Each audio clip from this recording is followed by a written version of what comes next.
اٹھے جو ہاتھ دعا کے لیے۔ معروف ادیبہ شاعرہ مہجبیں کا یہ اولین ناول 2019 میں شائع ہوا،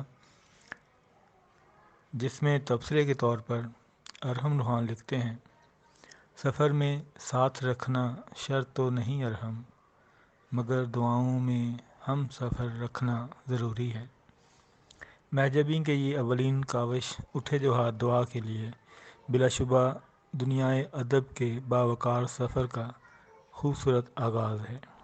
اس خوشگوار احساس کے ساتھ کہ اسے خوش دلی سے خوش آمدید کہا جائے گا انشاءاللہ۔ ادب پہلا قرینہ ہے محبت کے قرینوں میں کہ اصول کے مطابق اپنی تحریر کے پس منظر میں جو پیغام قاری تک پہنچانا مقصود ہوتا ہے، جب وہ فریضہ بطریق احسن سر انجام ہو جائے تو لکھاری کی صلاحیتوں کا اعتراف قاری پر بھی لازم ہو جاتا ہے۔ یہ الگ بات کہ ہمارے ہاں معاشرے کا یہ بھی المیہ ہے کہ اعتراف فن کی بجائے حوصلہ شکنی شعار عام ہے۔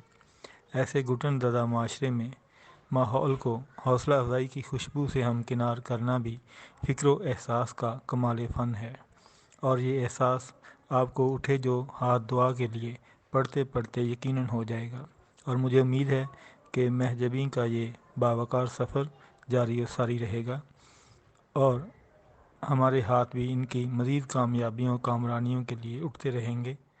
اللہ کرے زور قلم اور زیادہ۔ حسب روایت آج پھر وہ شام 5 بجے اپنے گھر کے لان میں بیٹھے چائے شروع کرنے والے ہی تھے جب وہ اچانک ان کے لان میں داخل ہوئی۔ اسے دیکھتے ہی علی ایک دم سے چیخ اٹھا، تمہیں کیسے پتہ چل جاتا ہے کہ ہم لوگ چائے پینے لگے ہیں؟ تم روزانہ ہمارے چائے کے وقت پر ہی آ جاتی ہو، حالانکہ ہم نے وقت بدل کر بھی دیکھا ہے۔ سچ بتاؤ، تمہیں چائے کی خوشبو آ جاتی ہے یا چھپ چھپ کر ہمیں دیکھتی رہتی ہو؟ جی نہیں جناب، سپنا کو چھپ چھپ کر دیکھنے کی ضرورت نہیں، بلکہ آپ لوگ چائے ہی میرے آنے پہ پیتے ہو، کیونکہ آپ لوگوں کو میرے آنے کا ہی انتظار ہوتا ہے۔ سپنا ایک ہندو لڑکی تھی اور علی کی فیملی مسلمان۔ ان کے گھر ساتھ ساتھ تھے۔ سپنا بہت خوبصورت تھی اور علی بھی اپنے گھر کا ہیرو تھا۔ علی کی 2 بہنیں اور ایک بڑا بھائی تھا، جبکہ سپنا اپنے ماں باپ کی اکلوتی، لاڈلی، غصے کی تیز اور نخریلی بیٹی تھی۔ علی کے گھر والے ان دونوں کی لڑائی سے خوب لطف اندوز ہوتے تھے۔ اتنے میں آسیہ، جو علی کی سب سے بڑی بہن تھی، نمودار ہوئی۔ ارے ارے نہیں کرو سپنا، یہ لو تم بھی چائے پیو، انہوں نے سپنا کو چائے کا کپ تھماتے ہوئے کہا۔ آسیہ کی شادی ہو چکی تھی اور وہ کچھ دن کے لیے آئی ہوئی تھی، اور اماں ابا بھی ان کو دیکھ کر خوش ہوتے رہتے تھے۔ صبح 8 بجے کا ٹائم تھا جب آسیہ علی کو جگا رہی تھی۔ علی اٹھ جاؤ، کالج نہیں جانا؟ علی اب بھی سونے دو نا، کہتے ہوئے پھر سو گیا۔ آسیہ اٹھو اٹھو جلدی کرو، 8 بج گئے ہیں۔ اوہ 8! علی جھٹکے سے اٹھا تھا۔ اوہ مائی گاڈ، آپ نے پہلے کیوں نہیں بتایا؟ یہ کہتے ہوئے اٹھ کر باتھ روم میں گھس گیا، پھر 5 منٹ میں ہی تیار ہو کر نیچے آ گیا، جہاں آپی آسیہ اس کے لیے جوس کا گلاس لیے پہلے سے ہی کھڑی تھی۔ علی ناشتے میں 1 گلاس جوس ہی پیا کرتا تھا اور پھر جلدی سے اپنی بائک کی طرف بھاگا۔ کالج پہنچتے پہنچتے اسے 9 بج چکے تھے۔ سر اکرم اپنا پیریڈ لے کر نکل چکے تھے۔ علی بھاگتا ہوا پھولی سانس کے ساتھ کمرے کے دروازے تک پہنچا تو سامنے بیٹھی سپنا پہ نظر پڑی، جو غصے سے اسے ہی گھور رہی تھی اور ساتھ ہی دل میں سوچ کے خوش بھی ہو رہی تھی۔ علی آج بہت خوبصورت لگ رہا تھا۔ بلیک کوٹ جینز کے ساتھ وائٹ چاکرز میں غضب ڈھا رہا تھا، اور اس کا سفید چہرہ سپنا کو دیکھ کر سرخ ہو رہا تھا، اور اس کی بلیک چمکیلی آنکھوں کی طرف جب سپنا نے دیکھا تو غصے کا ناٹک کرتے ہوئے منہ دوسری طرف موڑ لیا، یہ سوچتے ہوئے کہ علی اسے منائے گا۔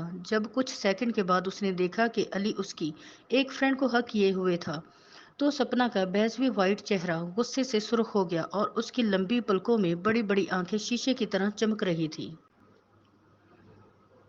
جب وہ ایک دم غصے سے کھڑی ہوئی تو اس کے سیاہ کرلی بال اس کے چہرے پر آ گئے۔ اس نے اپنی کتاب زور سے بینچ پہ ماری اور غصے سے باہر نکلتے ہوئے علی کو ٹکر مار گئی۔ علی جلدی سے اس کے پیچھے بھاگا۔ ارے میری چلبری، میری جان، میری سوہنی، کہاں جا رہی ہو میری رانی؟ سپنا غصے سے، رہنے دو، اب جاؤ اسی کے پاس۔ علی یار وہ تو تمہیں پتہ ہی ہے نا، تمہاری جان پہ کتنی لڑکیاں مرتی ہیں، اب یار میں کیسے کسی کا دل توڑ سکتا ہوں؟ دل؟ مائی فٹ، سپنا نے چیختے ہوئے کہا۔ اب سپنا اپنی فرینڈز کے پاس چلی گئی اور علی وہیں کھڑا اسے جاتے ہوئے دیکھتا رہا۔ رات کو علی چھت پر سپنا کا انتظار کر رہا تھا۔ علی بہت شرارتی اور گھر میں سب سے چھوٹا ہونے کی وجہ سے لاڈلا بھی تھا۔ اسے سب کے دل میں جگہ بنانا بھی خوب آتا تھا۔ سپنا اور وہ بچپن کے ساتھی تھے۔ سپنا شروع سے ہی ان کے گھر آتی جاتی تھی اور علی کی فیملی بھی بلا جھجک ان کے گھر آتی جاتی تھی۔ علی کا کمرہ دوسرے پورشن پر تھا اور سپنا کی فیملی میں اس کی اماں ابا کے علاوہ کچھ ملازم اور ملازمہ تھی۔ ابا اکثر بزنس کی وجہ سے دوسرے شہر چلے جاتے تھے۔ علی چاند کی چاندنی کو دیکھ رہا تھا جو بہت حسین لگ رہی تھی۔ سردی کا موسم تھا۔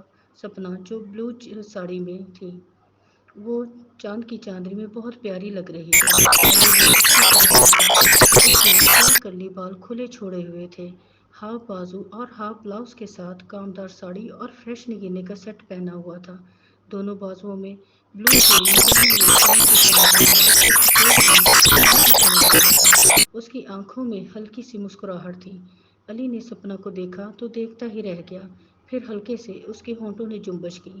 سپنا، کہیں تم واقعی سپنا تو نہیں؟ میری پری آج سچ میں پری لگ رہی ہے۔ علی اکیلے میں سپنا کو پری کہہ کر پکارتا تھا۔